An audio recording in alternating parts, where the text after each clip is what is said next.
English calendar ಪ್ರಕಾರ ಇದು ಮೊದಲನೇ ರಥೋತ್ಸವ. ರಥಸಪ್ತಮಿ ದಿವಸ ಪ್ರತಿ ವರ್ಷ ಸೋಮೇಶ್ವರನ ರಥೋತ್ಸವ ನಡೀತದೆ. ಇಡೀ ತಾಲೂಕಿನಲ್ಲೇ ನಡೀತಕ್ಕಂಥ ಮೊದಲನೇ ರಥೋತ್ಸವ.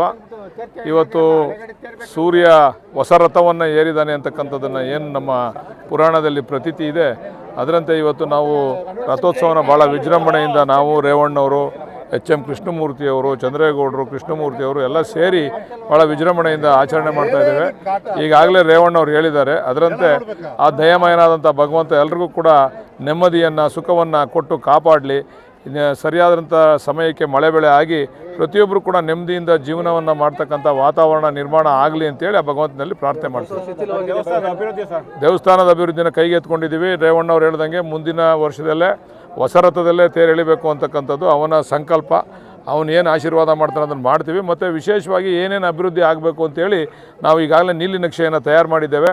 ಬಹುಶಃ ಇದು ಕೆಂಪೇಗೌಡರು ಕಟ್ಟಿಸಿದಂಥ ದೇವಸ್ಥಾನ ಆಗಿರೋದ್ರಿಂದ ಈ ಕೆಂಪೇಗೌಡ ಅಭಿವೃದ್ಧಿ ಸಮಿತಿನಲ್ಲೇ ಪ್ರಾಧಿಕಾರದಲ್ಲೇ ಅದನ್ನು ಅಭಿವೃದ್ಧಿಯನ್ನು ತೆಗೆದುಕೊಳ್ಳಲಿಕ್ಕೆ ನಾವು ಈಗಾಗಲೇ ನಮ್ಮ ಮುಖ್ಯಮಂತ್ರಿಗಳನ್ನ, ಉಪಮುಖ್ಯಮಂತ್ರಿಗಳನ್ನ ಮತ್ತು ರೇವಣ್ಣವರೆಲ್ಲರೂ ಕೂಡ ನಾವು ಕೇಳ್ಕೊಂಡಿದ್ದೀವಿ.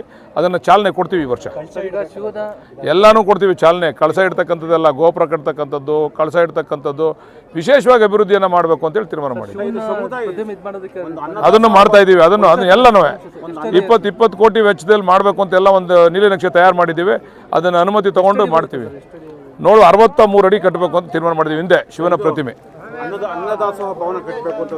ಅದೆಲ್ಲ ಮುಂದೆ ಆಲೋಚನೆ ಮಾಡೋಣ. ಈಗ ಏನೇನು ಆಗಬೇಕು ಅದನ್ನೆಲ್ಲ ಮುಂದೆ ಆಲೋಚನೆ ಮಾಡೋಣ. ಈಗ ಏನೇನು ಆಗಬೇಕು ಅದು ಪ್ರಾಥಮಿಕ ಹಂತದಲ್ಲಿ ಮಾಡ್ತೀವಿ. ಮುಂದೆ ಏನೇನು ಆಗಬೇಕು ಅದೆಲ್ಲ ಕೂತು ಚರ್ಚೆ ಮಾಡೋಣ. ನೀವೆಲ್ಲ ಇರ್ತಿರಲ್ಲ ಮಾಧ್ಯಮ ಸ್ನೇಹಿತರು, ನಿಮ್ಮೊಟ್ಟಿಗೆ ಚರ್ಚೆ ಮಾಡೇ ಮಾಡ್ತೀವಿ. ಯಾವ ಸಚಿವ ಸ್ಥಾನ? ಸಚಿವ ಸ್ಥಾನ ಸಚಿವ ಸ್ಥಾನ ಭಗವಂತ ಆಶೀರ್ವಾದ. ಹಾಗೆ ಆಗುತ್ತೆ. ಈ ಏನಂತೆ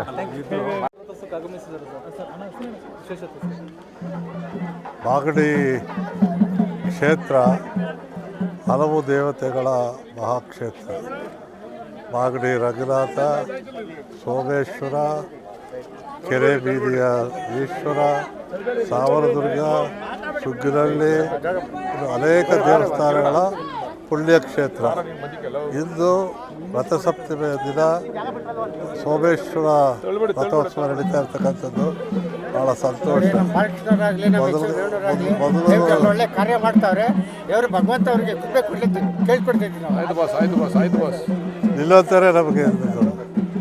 ಇಂದು ಈ ಕ್ಷೇತ್ರದ ಸೋಮೇಶ್ವರ ರಥೋತ್ಸವ ಬಹುಜನರ ನಿರೀಕ್ಷೆಯಂತೆ ಭಾಳ ಯಶಸ್ವಿಯಾಗಿ ನಡೀತಾ ಇದೆ. ಭಾಳ ಸಂತೋಷ.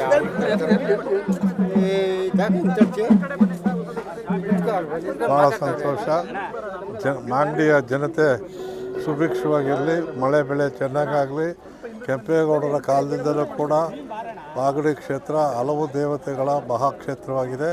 ಇಂದು ಕೂಡ ಒಂದು ವಿಧಾನಸಭಾ ಕ್ಷೇತ್ರ ಭಾಳ ಚೆನ್ನಾಗಿ ನಡೀತಾ ಇದೆ ಅನ್ನಬೇಕಾದ್ರೆ ಬರೀ ರಸ್ತೆ, ನೀರು ಈ ರೀತಿಯ ಕಾರ್ಯಕ್ಕೂ ಜೊತೆಗೆ ಸಾಂಸ್ಕೃತಿಕವಾಗಿ ಮತ್ತು ಕ್ರೀಡಾತ್ಮಕವಾಗಿ ಮತ್ತು ಸಾಹಿತ್ಯಿಕವಾಗಿ ಎಲ್ಲ ನಡೆದಾಗ ಆ ಕ್ಷೇತ್ರ ಜನರ ಮನಸ್ಸಿಗೆ ನೆಮ್ಮದಿ ಕೊಡುತ್ತೆ. ಆ ದೃಷ್ಟಿಯಲ್ಲಿ ಬಾಲಕೃಷ್ಣರವರು ಭಾಳ ಯಶಸ್ವಿಯಾಗಿ ದೇವತಾ ಕಾರ್ಯ, ಕ್ರೀಡಾ ಕಾರ್ಯ, ಸಾಂಸ್ಕೃತಿಕ ಕಾರ್ಯ, ಮೊನ್ನೆಯ ಕೆಂಪೇಗೌಡ ಉತ್ಸವ ಭಾಳ ವಿಜೃಂಭಣೆಯಿಂದ ಮಾಡಿ ಇಡೀ ಜಿಲ್ಲೆಯಲ್ಲೇ ಯಶಸ್ವಿಯನ್ನು ಕಂಡಿದೆ.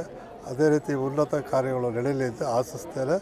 ಮಾಗಡಿಯ ಜನತೆಗೆ ಒಂದು ಒಳ್ಳೆಯ ಕೆಲಸ ಆಗಲಿ ಅಂತಕ್ಕಂಥ ಆಶೆಯನ್ನು ವ್ಯಕ್ತಪಡಿಸಿ, ಬಾಲಕೃಷ್ಣ ಅವರು ಇವತ್ತಿನ್ನೂ ಒಂದು ಸಂತೋಷವಾಗಿದ್ದು, ತೇರು ಶಿಥಿಲವಾಗಿದೆ ಅಂತ ಹೇಳಿದ ತಕ್ಷಣ ತೇರನ್ನು ಮಾಡಿಸ್ಕೊಡ್ತೇನೆ ಅಂತ ಅವ್ರು ಭರವಸೆ ಕೊಟ್ಟಿದ್ದಕ್ಕಾಗಿ ಮಾಗಡಿಯ ಜನತೆಯ ಪರವಾಗಿ, ಭಕ್ತಾದಿಗಳ ಪರವಾಗಿ ಅವ್ರಿಗೆ ಅಭಿನಂದನೆ ಸಲ್ಲಿಸ್ತೇನೆ.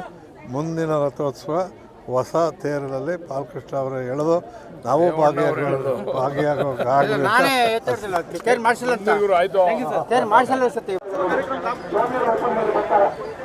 ಇವತ್ತು ಸೋಮೇಶ್ವರನ ಬ್ರಹ್ಮರಥೋತ್ಸವ ನಡೀತಾ ಇದೆ.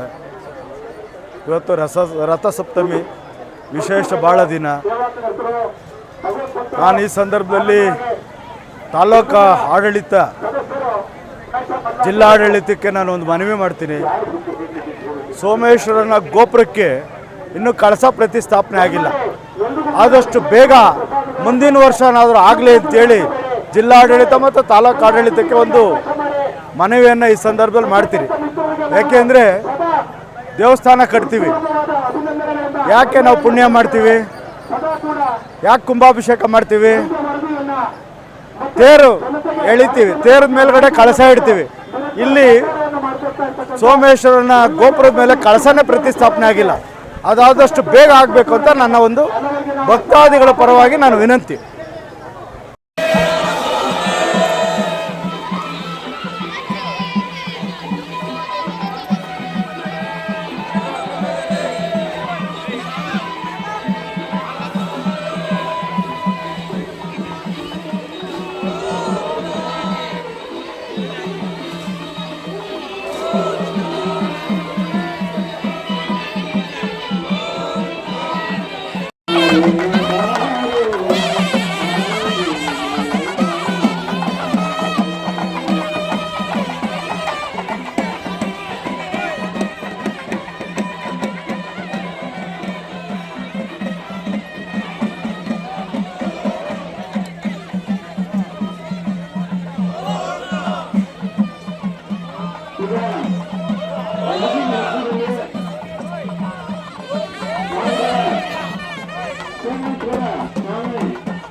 ದಯಮಾಡಿ ನೋಡಿ,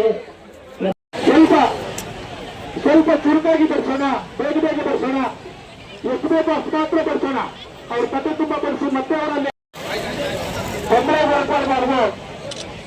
ಎಲ್ರಿಗೂ ಕೂಡ ಪ್ರಸಾದದ ವ್ಯವಸ್ಥೆ ಆಗಿದೆ.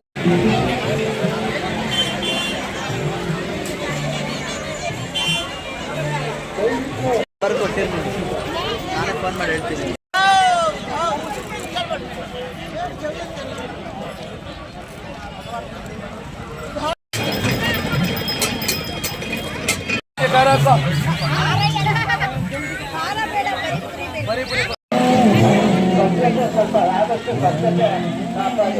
ಸರ್ ನಡ್ರಿ ಸರ್.